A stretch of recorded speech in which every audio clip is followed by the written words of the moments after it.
Selamat malam, perkenalkan nama saya Matius Renara Metan, periode S1 Keperawatan dari Kampus Tiksir Edukasi Makassar. Saat ini saya ingin menjelaskan tentang korupsi di Indonesia. Korupsi merupakan praktik yang merugikan negara dan juga rakyatnya. Korupsi termasuk tindakan melanggar hukum di seluruh dunia. Terkadang kurangnya pengetahuan tentang faktor penyebab korupsi membuat masyarakat tidak mengetahui bahwa perbuatannya termasuk tidak korupsi. Maka dari itu faktor penyebab korupsi termasuk pengetahuan dasar yang harus memiliki tiap orang. Ada beberapa faktor penyebab korupsi yang menjadi pemicu perilaku faktor ini. Faktor penyebab korupsi harus dipahami semua orang untuk menghindari kerugian yang dilaksanakan. Faktor penyebab korupsi bisa datang pada siapa saja dengan latar belakang apa saja. Berikut kasus korupsi BLBI. Kasus BLBI pemula pada 1997 sampai 1998 ketika Bank Indonesia memberikan pinjaman kepada bank yang hampir bangkrut akibat diterpa krisis moneter. Saat itu sejumlah bank mengalami masalah likuiditas yang membuat nilai tukar rupiah terdepresiasi sangat dalam hingga rupiah 15.000 per dolar. Kejatuhan rupiah ini membuat uang valuta Asia membengkak. Pada Desember 1998, Bank Indonesia kemudian menyalurkan dana bantuan rupiah 147,7 triliun kepada 48 bank. Namun dana BLBI justru banyak diselewengkan oleh para penerimanya. Berdasarkan hasil audit Badan Pemeriksa Keuangan pada Agustus tahun 2000, ditemukan kerugian negara mencapai 138 triliun dari dana yang telah disalurkan. Selang 2 tahun, pada 2002, Presiden Megawati mengeluarkan Industri Presiden Inpres nomor 8 tahun 2002.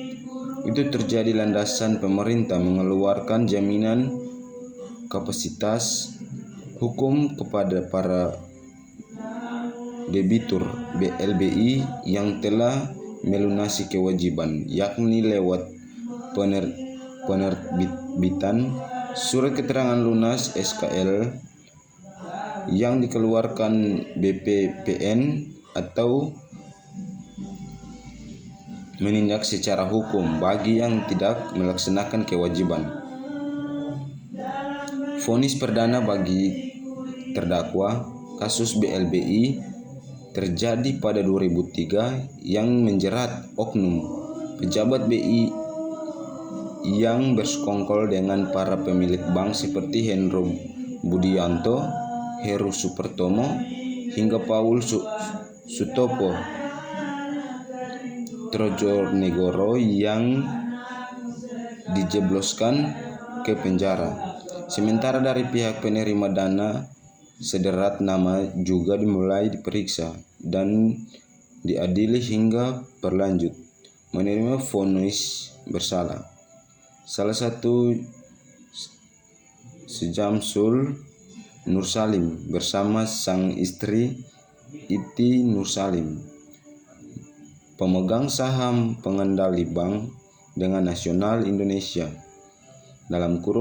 (BDNI). Keduanya diduga jadi pihak yang diperkaya dalam kasus BLBI dan terindikasi mungkin keuangan negara rupiah 4,58 triliun.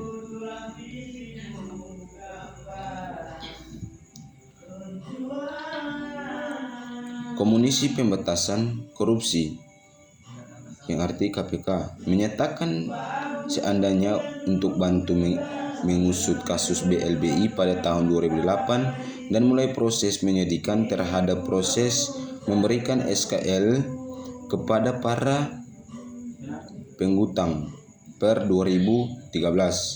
Hasilnya mantan kepada Badan Penyetahan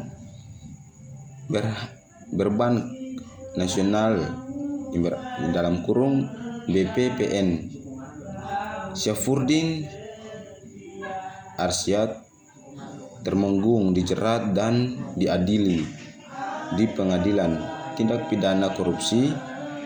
Tak sampai setahun, Arsyad yang divonis 15 tahun penjara pada September 2018 resmi bebas dari rumah tahanan. KPK pada 19 Juli 2019 menyusul keputusan Mahkamah Agung yang mengabulkan kasasinya. Pasca penyelesaian masalah yang tak kunjung tuntas tersebut, pemerintah di bawah Presiden Jokowi menguasai Satgas Penegakan Hak Tagih Negara untuk memutuskan kasus BLBI.